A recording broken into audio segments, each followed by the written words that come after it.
Hi there, welcome to our virtual seminar on bathrooms today. My name is Bill Millholland. I have a very special guest here with me, Alex Hubbard.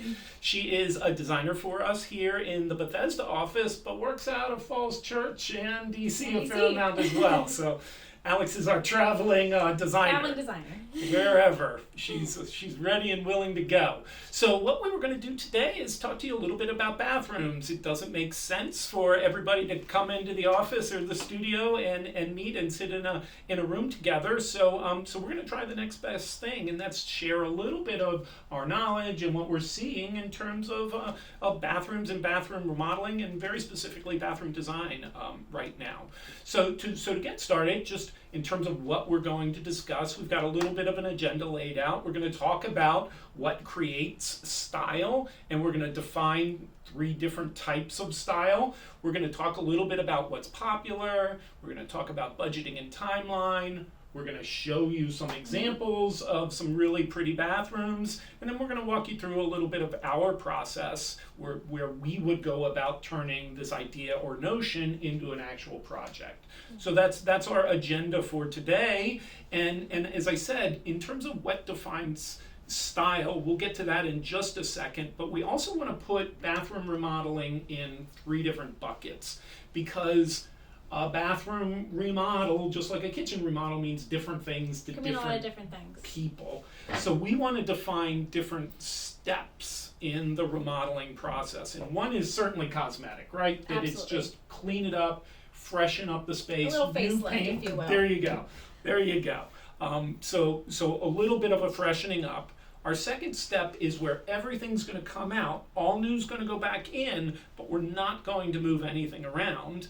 Oftentimes we do that in powder rooms or in 3-piece bathrooms, vanity, toilet, tub. Like a hall bath. Like a hall bath, exactly. Those are usually around 5 feet wide by 8 feet long, sometimes as short as 7, but something in that neighborhood. And then there's the big custom stuff, and that is where we're taking down walls, we're moving things around, we're expanding into adjacent space, whatever. Those are a lot of fun. Yeah. A lot of fun. So we're going to define as we go a couple different levels of remodeling.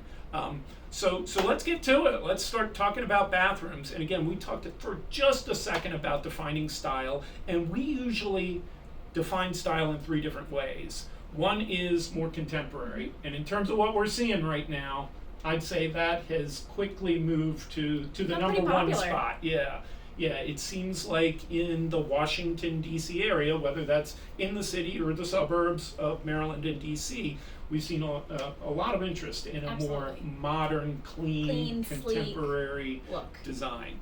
And then there's that sort of middle ground, again, very, very popular with the transitional. Absolutely. If you want to do something a little contemporary, but maybe, my home's traditional, so I want to stay a little traditional, that's a really good meet in the middle. Right. Like maybe modern's a little too sterile. I want to do something that feels, still modern and new. Right. Transitional is the way for you. Right. And then there's the traditional style, which we used to do a lot of, and we still see. We still see it. We don't do it as much anymore, but we still see it. Yeah. Absolutely. So it is certainly a style we still use, but in terms of most popular, it's losing a little bit of ground to some of the others. A little bit. But style is so personal. There is no right or wrong in any of this.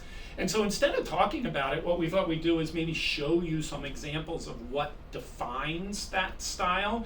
And we're going to start with contemporary and just have a couple of images here that we'd like to share. And contemporary, like you said before, is really clean, simple. Very clean and sleek. Yeah. Most people, those like little intricate details that you see in traditional are not present in the modern design. Not a lot of crown molding or intricate hardware with little finials on it or any of that sort of stuff. Very clean. And again, just some more examples of this. A lot of times we see horizontal lines. The floating vanity, where we can run the tile underneath the bathroom vanity cabinet. Very, very popular. Elongates the space because now your eye can see under, and that really helps in small spaces.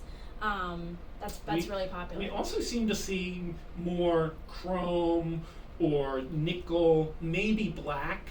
Matte black. Yeah, in contemporary. Not too much of some of the other finishes. Would you The agree brass, with gold colors. that? Yeah, usually more traditional yeah. maybe, or even traditional Traditional. maybe. But yeah, but big open spaces, lots of light, simple, elegant finishes, not a lot of detail in those. Then as we move sort of to the next stage is that transitional, somewhere in between In the middle. modern and it's the middle child. And what we mean by transitional is it's still got some of that traditional A little bit of visual styling, interest. but the elements have been reduced down maybe. So instead of a raised panel cabinet, we have a flat panel cabinet. With just a things like that. little bit of detail. We call Yeah. it a shaker door style. you go. A little bit of detail from the slab door, but nothing too intricate. Maybe we see some trim around mirrors instead of just plate glass mirrors. Some veining in a countertop, Yep. where that might not be in contemporary design. We're now starting to see that in a transitional design. So again, that sort of middle ground, some more examples of that. You can still do sconces around a mirror, but they just won't have shades on them or Yeah. something like that. Things or, like that. you know, that sort of thing. And then that tub there is transitional, sort of bordering on glam a little bit. You know, that Very one's, glam. That one's got a little sparkle to it. Absolutely. And then finally, beautiful. there's the more traditional Traditional. styling. And again, we've seen clients move away from really transitional to more traditional, sort of leaning maybe towards traditional. It seems like still like stained finishes and, you know, some fairly traditional maybe hardware, but we're seeing simpler door styles, at least I think. And, you know, maybe the crown molding isn't so intricate, but it's got crown molding, Yeah. those sorts of things. We work in a lot of older homes here in the like Washington D.C., Maryland, Virginia area, and so a lot of people want to keep with the style of their home. And so a lot of people immediately think, oh, my home would need to be traditional, but that's not necessarily the case. We can still make it transitional, like on the border of transitional and traditional, with a couple of, you know, different choices that we Right. make in cabinetry, countertops, tile, those kinds of things. Right. And I think this photo illustrates that Because pretty well. this is a great Yeah. example It's a of that. little crisper, a little cleaner, but still has, you know, the shades on the sconces, Yeah, that when sort you of thing. walk So- into this space, you don't immediately go, "Oh wow, this is very traditional." No. It still feels very fresh and new, Right. but there's those intricate little details that you see throughout. And consistent with the rest of the home. Good point. Yeah, we see a lot of that. And then again, this is another version of that glam, another angle of that glam bathroom where, you know, there's a lot of sparkle in there, some cool stuff with painting the ceiling, Absolutely, yeah. a little darker color, but again, a little more detail in some of the hardware and door style. And then finally that one with the triple mirror, but framed. Very intricate Yeah. mirror. The The wallpaper wallpaper behind can really set a tone, A can't lot it? of people are really loving wallpaper right Yeah. now, especially like in a powder room for a pop of color, a pop of personality. Yeah. Wallpaper is becoming pretty popular right Yeah. now. And then just to sort of recap that there's a couple of decisions you're going to make when you remodel a bathroom that are going to influence sort of where your style is going to go, right? That whether that's cabinetry, whether that's shower doors, hardware colors, all of those different things. We walk you through all of those decisions, Right. so that we end up with a very complete design that really fits your style and your needs for your space. And then Absolutely. the other item that's on that list that we try and squeeze in sometimes without the client even knowing is that universal design aspect to things, that it really doesn't have to look like a hospital, that there's some No. cool materials out there now. They've come a long way. Even just a curbless shower is considered a universal design element, meaning people of any age, any, you know, height, whatever, can use the space comfortably. And so grab bars, the curbless showers, things like that, vanity cabinets set at a little higher height for a master bed. accessible storage. Yeah, all those so sorts important. of things. Yeah, that we're seeing a little more interest in that, but honestly, it's just good practical Good design. Yeah. Period. Yeah, just good design. So now we've got the elephant in the room that everybody always wants to know about, and that's okay. What does it cost? Yeah, all these pretty pictures. how much does something like this cost? So we figured we'd tell you about that. So again, we're going to use these 3 different levels of remodeling, and because we're not talking about a specific project, we can't say it's going to cost exactly this, but we have established some budget range, and we're going to start with cosmetic. So again, we are not taking everything in the bathroom out and replacing it all with new. That's in the pull and replace level. So cosmetic is those finishes: vanity cabinet, top, mirror, light, maybe a faucet here or there, but probably not tile and all the rest. So again, depending on exactly what you do and how big the space is, a realistic budget for something like that done by a professional firm with professional craftsmen is probably, you ought to budget $5,000 to $15,000, depending on exactly what it is you'd like to do. And then the next step up, where we're jumping up to everything is coming out and we're going to replace it all with new, but we're not going to move things around. An appropriate budget for that is probably somewhere getting to $20,000, and could be 40, 50, even 60 if it's a master bathroom, especially, that some of this stuff is just how much tile. It depends on the space, it depends on the selections that are made. We have more cost-effective materials, and then we have materials where you might want to splurge a little bit. And that's what we're going to help you is where would you like to splurge, where would you like to save, and those things might be different to every person. So that's why these budget ranges can be a little big at this point. And I think as designers, it's really helpful to know what a client's budget is, and the fact that you know what these things cost, so you can guide that client. Absolutely. In a I don't way. want to show something that, that's if you want to respectful. splurge, I want to show you splurging. If you want to save, I want to show you that. We want to make sure we're guiding you appropriately. Right. And then finally, there's the full-on custom. This would be more like big master bathrooms and things like that, where we're expanding into adjacent space, we're moving everything around, all those sorts of things. Probably touching the closets at some point in there. Yeah, so you can see it's very easy to spend more than $100,000, $150,000. If you're redoing a lot, you can even spend more than that. And again, to your material point, it just depends. Yeah. Are you good with one shower head? Do you want a shower head and a handheld, or do you want a shower head, a handheld, and multiple body sprays? Yes. Then we get Carolyn involved with those DTV systems and all the rest. We have some experts on staff here. Experts. to help us with all of these things. So now in terms of okay, how do you create a style? How much do some of these projects cost? Let's talk a little bit about how long some of these projects take. And we like to take a little bit of a holistic view on this rather than just how long it's going to take to produce, because oftentimes it can take as long or longer to figure out exactly what you're going to do as building the actual project, and that's time really, really well spent. That means you're going to get exactly what it is you're hoping to get. So let's start with that cosmetic category, and you can see there could be a couple of weeks involved of making decisions, probably not a whole lot of of design work, because the space is already there. It's not going to change. It's more about picking materials. More selection based. Very color palettes, very selection heavy. It's going to take a couple of weeks to do that. Once we know what all that is, we can present a fixed price contract. Then after that, it takes some time to get those materials into town, depending on what they are.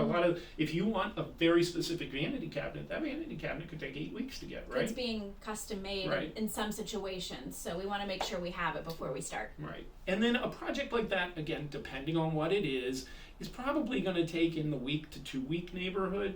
Again, depending on exactly what it is. If it's a big space and you're doing lots of things, it might take a little more than that. But those are pretty quick turnaround type projects. So big bang, short period of time, and you can control your budget. It's amazing what you can even do with paint, right? Yes. Paint vanity cabinets and walls and... Paint can change your life. Yeah, all that sort of stuff. So the next category that we defined was this pull and replace category. And things get a little more complicated there because we've got to do some design work. We might be changing. There's a lot more drawings involved in this. Even if things aren't necessarily reconfiguring, we still at this point are still going to be drawing a lot in this phase. Some of our designers can find a way to incorporate 17 different tiles and shapes and colors into one shower surround. We're all guilty. So it can take a little bit of time to figure that out. But again, because things aren't moving around, the requirements of of electricians and plumbers and HVAC technicians and all the rest. It's much more about our craftsmen, and they're going to control the production of that. But there's some selections that have to be gone. We have to clearly illustrate that in terms of drawings, sort of like where does all this stuff go. Annotate very specifically. Yeah, and that's going to take, I'd say 2, 3, 4 weeks to get out there, measure that space, make all those decisions, put some of those drawings together. Once we know what that is, again, we can present a contract. After that contract, it's going to take some time to get materials into town, and usually that's in that 3 to 6 neighborhood, maybe. Just depends on, again, the selection and the type of material, but it also depends on sort of how busy we are. Oftentimes we can be running lead times that might stretch 6, 8, 10 weeks maybe.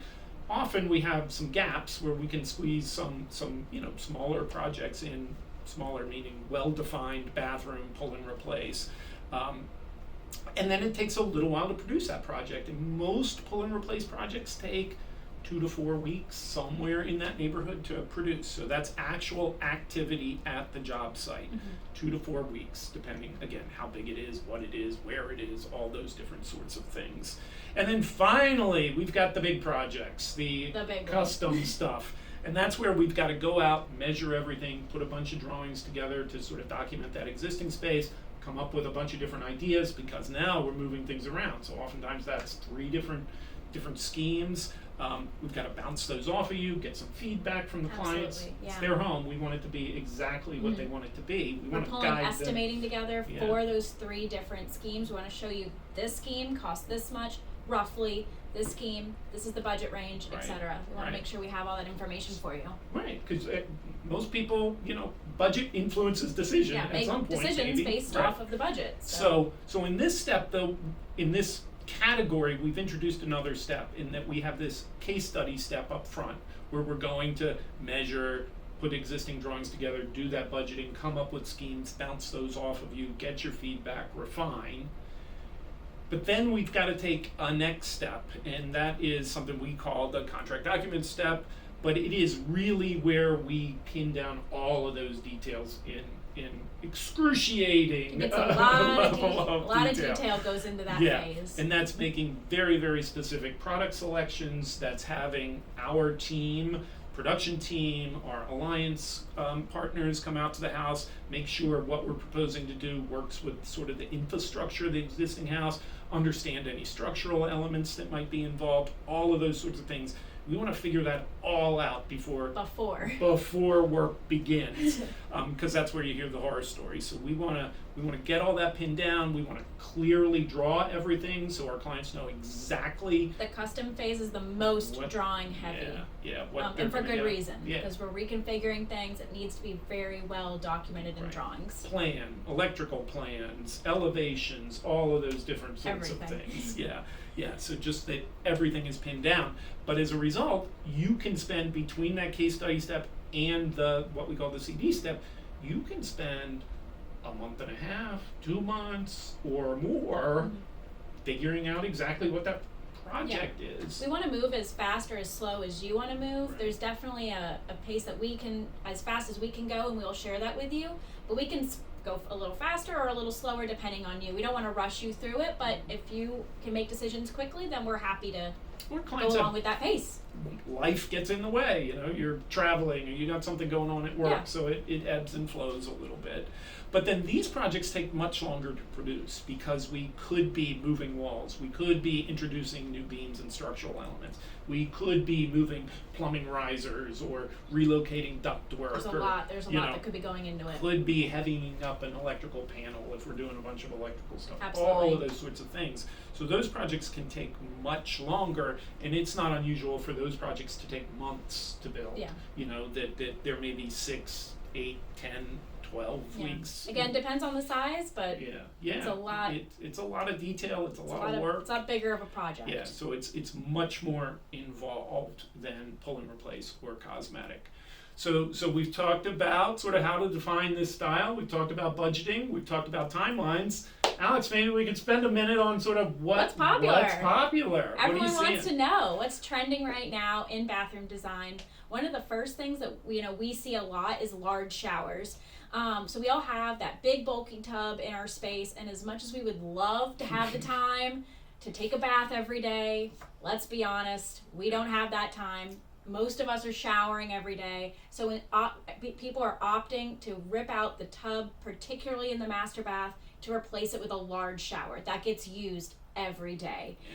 We just recommend, as long as you have one bathtub in your home for resale purposes, typically in your hall bath, let's rip that tub out if you don't use it, and exchange it for a large shower. We'll trade out a tub and a shower to have prime real nice estate, big shower. Especially like if your master bathroom is on the smaller side.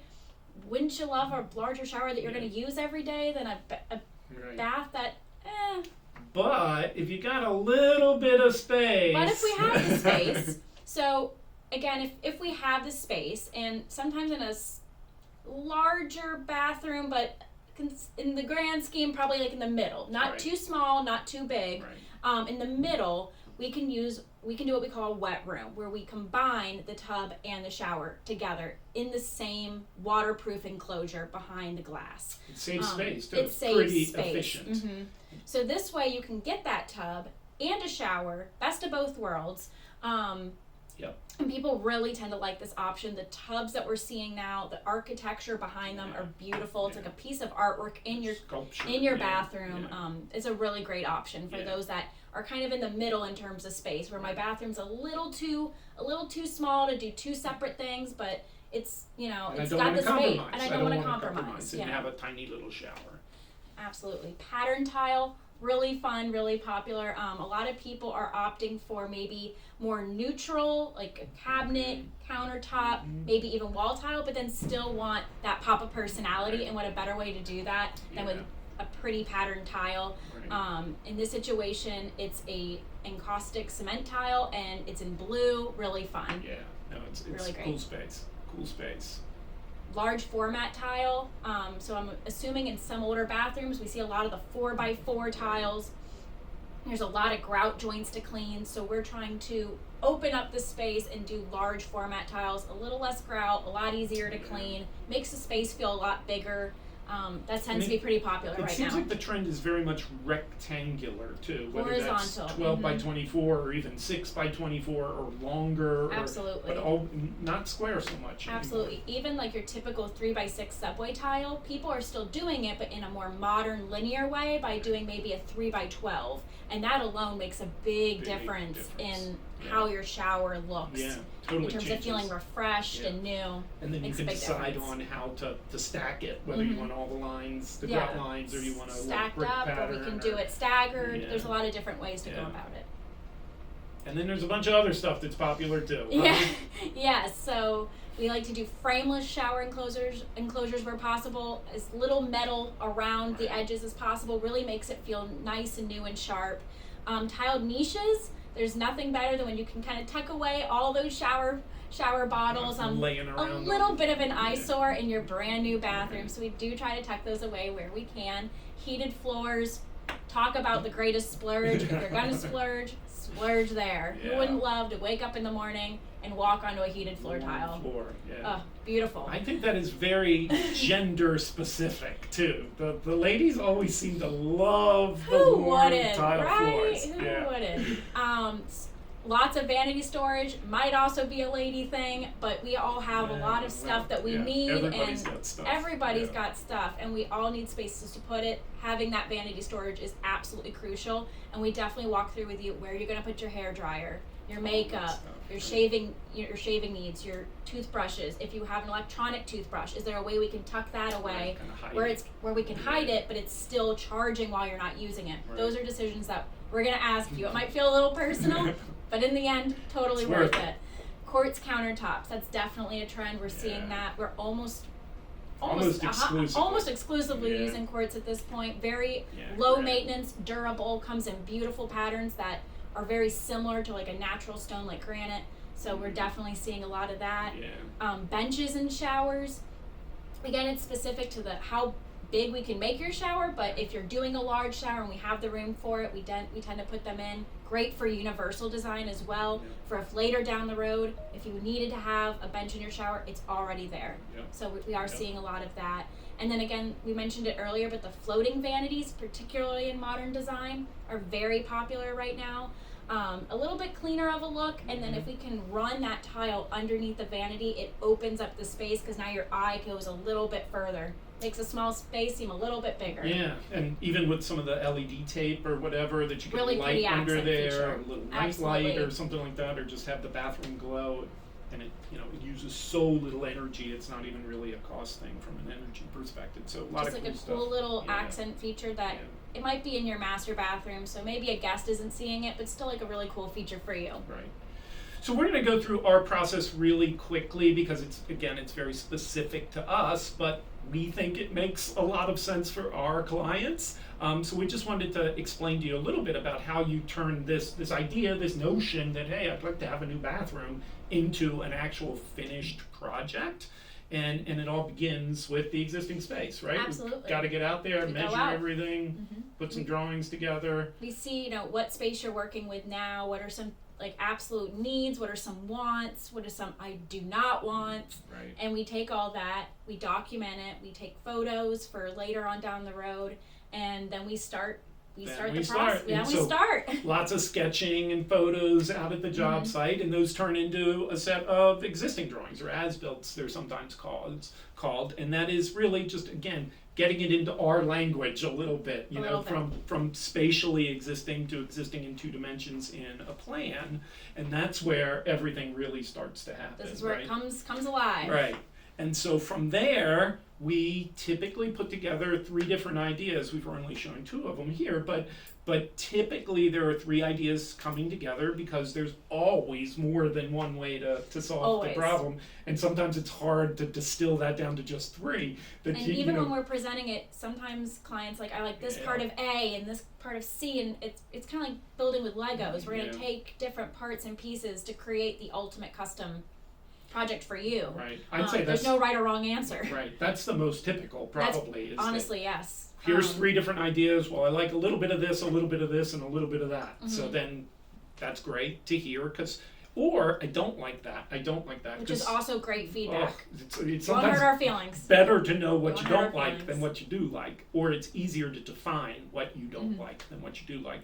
So it's not unusual for that first meeting to get some ideas out on the table, collaborate on what makes sense, come back a week later with some revisions. And oftentimes we'll even spend some time in the studio looking at materials during that meeting. Yeah, right? It's a great time to get a sense of what you're leaning towards, or maybe even what you thought you might like. Maybe once you see it in person, your opinion changes. And a lot of people are using Houzz and Pinterest as resources to figure out what kind of cabinet materials and tile materials they'd like to see in their space. And now's a great time to see it in person and get your feedback. Right. And the other benefit to that is that once we know kind of what it is you're interested in, doesn't have to be locked down 100%, but just maybe basic overall color palette or something related to that, we can put together a pretty amazing rendering based on that. So, again, this space doesn't really exist. It's a virtual 3D world model. and that these things can be shockingly accurate in hindsight. So that's a 3D model. Once we get to this point, now it's time to, do we keep proceeding or not? And if it makes sense to keep moving ahead, this would be more that CD process where now it's time to turn all those pretty drawings into an actual project. Yeah. So we've got to make all those selections. We've got to document in a way that the guys in the field know where something goes or how, what the detail is to be. It's a lot more construction focused on it. We take it from the paper plans of what makes sense to how are we going to build this, and then making sure we have all the pieces and parts easily available. So as the craftsman's putting it together, he knows what goes where and what size certain things are and all the rest. We often do that in the form of a schedule and showing some details, maybe with crown molding or whatever it might be. There's a lot of detail that goes into this. We want to make sure up front you know exactly what it's going to look like and what it's going to feel like, all the selections. So when we're in construction later down the road, there's no surprises, because that's a horrible experience. We want to make sure those are all taken care of up front. So I'm going to go back for just a second and look at that rendering. And if you notice in there, all white cabinetry, tub, fireplace, it actually changes a little bit in the final, but that this is the final, where you can see very similar layout. So similar. Decided not to do the fireplace, but give us a little more room for that tub. Yeah. And then introduce that stained I'd cabinetry. be willing to bet what the great thing about a 3D model is it allows the client to see their space before it's built, Yeah. which is a great tool. So I'd be willing to bet that the client saw the all white cabinetry and was like, you know what, I would love a little bit of warmth. Right. And so the designer and the developer, as part of the team, led that client in very clearly the right direction Right. to let's maybe introduce a wood element. Yeah. And it's beautiful, Yeah. and it worked out great. But Really that's the looks good. best part about the 3D tool is that you can see it ahead of time and really helps Make you better decisions. make better decisions. Yeah. It's hard sometimes for our clients to see things on floor plan, Yeah. so having it up in a 3D model is great. Yeah. And then just, this is the other angle, looking back the other way. So just a really, really pretty space, big space. And then behind all that, we wrap it up with a 5-year warranty. So we stand behind everything we do, and we prove it by a 5-year warranty. So that's about it for today. Hopefully that was helpful. Thank you, Alex. No problem. Thank And you then guys. if there's anything we can do to help you with a project, we can do a virtual appointment. We could FaceTime or somehow video conference and talk about something you'd be interested in. We'd be happy to do that. We're getting better and better and better at conducting virtual remodeling projects. So again, thank you very much for watching. Hope this was helpful. See you soon.